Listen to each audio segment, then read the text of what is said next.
¿Imaginarías que detrás de la cara de un payaso existe un asesino en serie?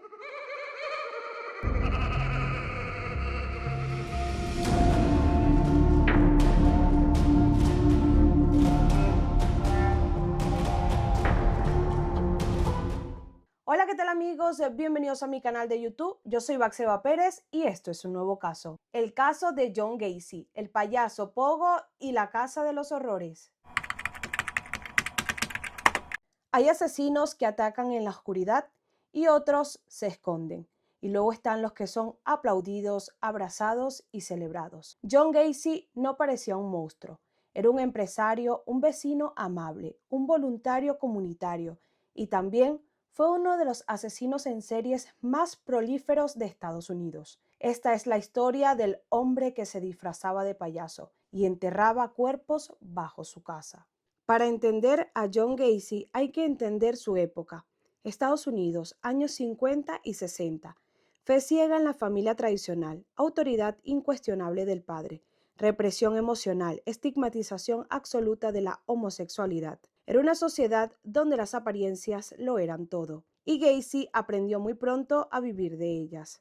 ¿Quién era John Gacy? Nació el 17 de marzo de 1942 en Chicago, Illinois, segundo de 3 hijos. Desde fuera, su familia parecía normal. Desde dentro era todo menos eso. El padre de John Staley Gacy, era alcohólico, violento, autoritario, profundamente homofóbico y golpeaba a su esposa. Humillaba a sus hijos y con John fue especialmente cruel.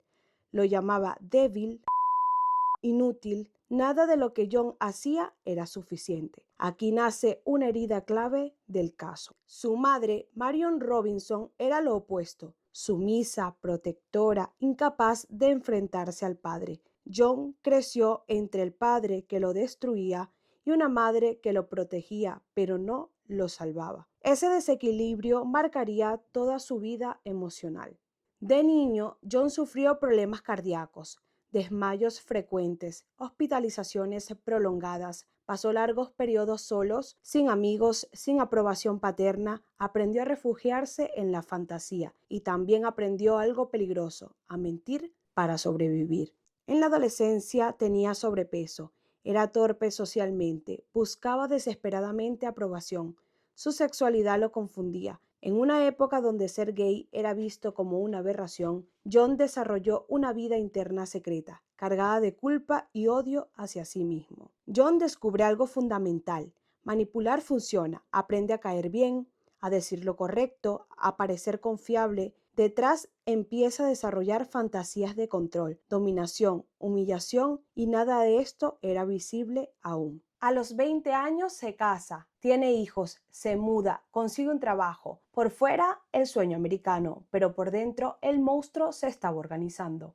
John Gacy se casó en 1964 con Marilyn Mayers. Ella era hija de un alto directivo de la empresa donde Gacy trabajaba en ese momento. Durante ese matrimonio, Gacy aparentó estabilidad.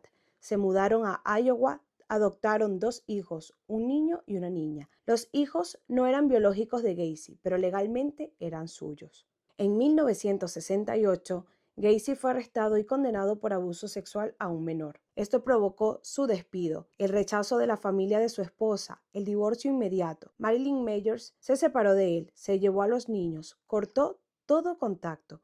Nunca volvió a defenderlo públicamente. ¿Qué pasó con los hijos? Fueron criados con la madre, cambiaron de apellido, vivieron completamente fuera del foco mediático. Algo muy importante, nunca se les ha vinculado con los crímenes, nunca se les consideró víctimas directas ni cómplices. Las autoridades no encontraron indicios de que Gacy los hubiera dañado físicamente. Hoy en día, sus identidades están protegidas, se mantuvieron en el anonimato. Más tarde, Gacy tuvo una segunda relación con Carol Hoff en los años 70. Este vínculo fue inestable, conflictivo, breve. Carol vivió un tiempo con él, notó comportamientos extraños. Se divorció antes de que los crímenes fueran descubiertos. Ella declaró después que nunca imaginó algo así, pero sabía que había algo muy mal en él. John Gacy fue esposo y padre, pero nunca pudo mantener una relación estable. Cuando su primera máscara cayó, su familia se fue, y cuando la segunda comenzó a agrietarse, El monstruo ya estaba activo. Un dato muy importante en esta historia: ninguna de sus esposas ni sus hijos participaron, ni sabían, ni fueron cómplices. Ellos también fueron víctimas indirectas. En los años 60, Gacy es acusado de abuso sexual de un menor. Es condenado. Punto clave del caso: este no fue un error juvenil, fue la primera señal clara. Él cumple su condena, sale y la sociedad le da otra oportunidad. Después de prisión, cambia de estado, cambia de entorno, cambia de fachada, pero no cambia de impulsos. Empieza a trabajar en la construcción, contrata jóvenes, muchos adolescentes. El patrón se repite. Aquí está el símbolo más perturbador. John Gacy empieza a trabajar como payaso voluntario en hospitales, eventos comunitarios y fiestas infantiles. Se presenta como Pogo el payaso. La gente confía. Los niños ríen, los padres aplauden, pero nadie imagina lo que ocurre cuando se quita el maquillaje.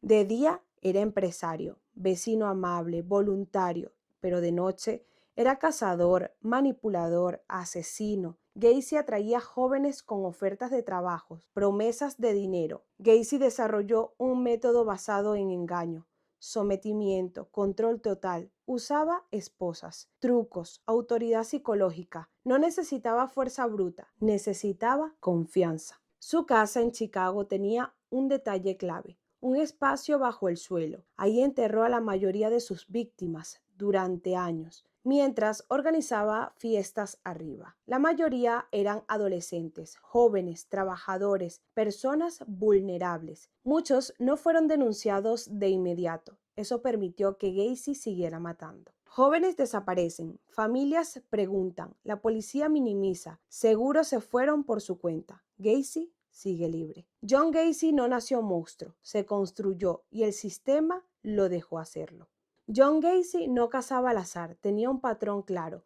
Buscaba jóvenes que necesitaban dinero, tenían conflictos familiares, eran invisibles para la sociedad. Confiaban fácilmente en figuras de autoridad. Muchos eran adolescentes sin rumbo, otros trabajadores temporales, algunos jóvenes homosexuales que vivían en secreto. Gacy entendía la vulnerabilidad humana y la explotaba. Antes de cualquier acto físico, Gacy necesitaba algo más importante: dominio psicológico absoluto. Los hacía sentir en deuda, inferiores, atrapados. Usaba frases como: si haces lo que te digo, todo acaba rápido. No gritaba, no perdía el control, estaba completamente consciente. Uno de los elementos más perturbadores de su método era el uso de esposas. Gacy mostraba a sus víctimas un truco. Decía que sabía liberarse solo. Cuando el joven aceptaba probarlas, ya no había vuelta atrás. Ese momento era clave psicológicamente. La víctima pasaba de persona a objeto. Aquí es importante entender algo: Gacy no mataba solo por deseo sexual. Mataba por control, humillación, superioridad, venganza simbólica. Cada víctima representaba al padre que lo humilló, a la sociedad que lo rechazó, a su propia identidad reprimida. Era un castigo proyectado. La casa de Gacy no era solo un lugar físico, era una extensión de su mente. Arriba era orden, normalidad, reuniones, risa. Y debajo era oscuridad, cuerpos, silencio y muerte. Dos mundos coexistiendo sin tocarse. Durante años, vecinos notaron algo extraño: un olor. Gacy decía: es humedad, es alcantarillado, es comida podrida. La explicación siempre era creíble. Nadie imaginaba la verdad. El mal no siempre se anuncia con gritos. A veces huele y nadie quiere preguntar. Varias denuncias llegaron a la policía: personas desaparecidas, nombres repetidos, direcciones que coincidían, pero había un problema: las víctimas no encajaban con el perfil de prioridad. Muchos eran jóvenes pobres, homosexuales, trabajadores temporales. El sistema miró hacia otro lado. Con cada crimen sin consecuencias, algo ocurre en su mente. Se siente intocable, empieza a hablar demasiado, a tomar riesgos, a cometer errores. La fantasía de poder crece, y cuando el poder crece sin límites, la caída es inevitable. En 1978, un joven llamado Robert Piest desaparece. Trabajaba en una farmacia, tenía familia, tenía alguien que preguntó por él. Antes de desaparecer, le dijo a su madre: un hombre llamado John Gacy me ofreció trabajo. Ese nombre cambia todo. Esta vez la policía actúa distinto, investigan a Gacy, lo sigue, lo observan y empiezan a notar cosas, comportamientos nerviosos, contradicciones, vigilancia constante. Gacy lo sabe y el miedo aparece por primera vez. Durante los interrogatorios iniciales, Gacy suda, bromea, se contradice, pero algo se rompe. Empieza a hablar de sí mismo en tercera persona. Habla de otra personalidad. El mito del monstruo separado empieza a construirse. Cuando la policía entra a la casa, todo cambia. El olor, el suelo, la tierra removida. Un agente describe, era imposible seguir negándolo. Empiezan a excavar y aparece el primer cuerpo, y luego otro y otro. El número crece, 1, 5, 10, 20 y al final 33 víctimas confirmadas, la mayoría enterradas debajo de la casa, otras arrojadas en un río. La casa deja de ser un hogar y se convierte en una fosa común. Gacy confiesa a su manera. Gacy habla, pero no como esperas. No pide perdón, no llora. Se representa como víctima de impulsos. Hombre dividido, incomprendido. Nunca acepta responsabilidad moral completa. Cuando le preguntan por el payaso, Gacy dice, los payasos pueden salirse con la suya. Esa frase resume todo. La máscara no era el maquillaje, la máscara era él.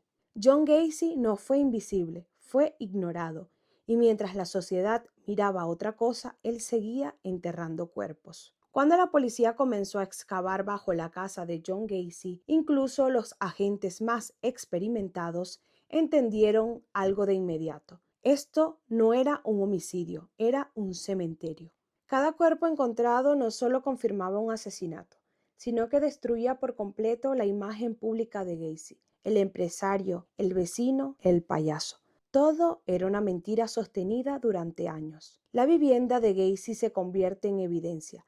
Cada habitación es analizada, cada centímetro del suelo es removido. Los investigadores encuentran restos humanos, ropa, objetos personales, señales de enterramientos sucesivos. La casa contaba la historia que Gacy intentó ocultar. El payaso sin maquillaje. Durante los interrogatorios formales, Gacy muestra un comportamiento inquietante. No grita, no suplica, no entra en pánico como otros asesinos. Hace bromas, sonríe, corrige a los investigadores. Habla de sí mismo como si fuera un observador externo. No fui yo, fue otra parte de mí. Aquí nace su estrategia principal, la negación psicológica. ¿Es locura o manipulación? Los psiquiatras entran en escena. Durante meses evalúan a Gacy y la conclusión general es que no era psicótico, no tenía delirios, sabía exactamente lo que hacía, era plenamente consciente. Su doble personalidad no era una enfermedad, era una excusa. El juicio comienza en 1980. La sala se llena. La prensa internacional observa. La familia de las víctimas escuchan detalles que jamás debieron oír. Cada testimonio construye el engaño, la confianza rota. El momento final, Gacy escucha casi sin reaccionar. Durante el juicio, los nombres reemplazan a los números. Jóvenes con sueños, trabajos, familias, vidas interrumpidas. El jurado entiende algo clave. Esto no fue una cadena de errores, fue una elección repetida. Para entender a John Gacy no basta solo con mirar su rostro sonriente o sus payasos pintados. Hay que mirar a quienes él eligió. Los jóvenes que confiaron en él, que creyeron en su promesa de trabajo, en su sonrisa amable, en su autoridad aparente. Los invisibles que en otra sociedad habrían tenido protección. Los olvidados por familias incompletas o por un sistema que los ignoraba. Sus víctimas eran casi todas adolescentes y jóvenes adultos. Hombres que vivían en los márgenes de la ciudad de Chicago, buscando oportunidades, buscando apoyo, buscando un futuro. Nombres como Timothy McCoy, solo 16 años, o Robert Piest, 15 años, aparecen en los registros policiales. Otros nombres como Darrell Sampson, William Carrup, James Gregory Gotsky. Cada nombre representa una vida que apenas comenzaba, una historia interrumpida. No todos pudieron ser identificados. Algunos permanecieron enterrados bajo la casa de Gacy, mezclados con la tierra, convertidos en números hasta que la ciencia moderna permitió devolverles un nombre. Cada uno tenía un futuro robado por alguien que aprendió a disfrazarse de normalidad, de payaso, de vecino confiable. Es importante recordar que estas no son estadísticas, no son solo cuerpos, son vidas que merecen ser contadas. Sus voces calladas ahora resuenan a través de la historia, recordándonos que el mal no siempre viene de un desconocido aterrador, sino a veces de quien sonríe frente a ti y pide que confíes. Recordar a las víctimas es lo que nos permite humanizar la historia. Ellos no hicieron nada para merecerlo. Ellos eran jóvenes vulnerables humanos. Ellos nos obligan a mirar más allá de la máscara del payaso y a enfrentar la verdad de lo que pasó debajo de la casa de John Gacy. El último acto de engaño. La defensa intenta salvarlo con un argumento. John Gacy no era responsable de sus actos, pero la evidencia es abrumadora. La planificación, el ocultamiento, las mentiras, el control, el jurado no duda. John Gacy es declarado culpable de 33 asesinatos. La sentencia, la pena de muerte. No hay aplausos, no hay alivio, solo hay silencio. Gacy pasa 14 años esperando su ejecución. Durante ese tiempo concede entrevistas, pinta cuadros, vende arte, escribe cartas. Incluso desde la cárcel intenta controlar su narrativa. Uno de los detalles más perturbadores es que Gacy pinta payasos. Sonríen, miran fijo, no expresan culpa, el símbolo que nunca lo abandonó. La pregunta que muchos nos hacemos, ¿había remordimiento? Él nunca pidió perdón genuino, nunca aceptó responsabilidad total. Hasta el final insistió, no maté a todos. El autoengaño fue su refugio final.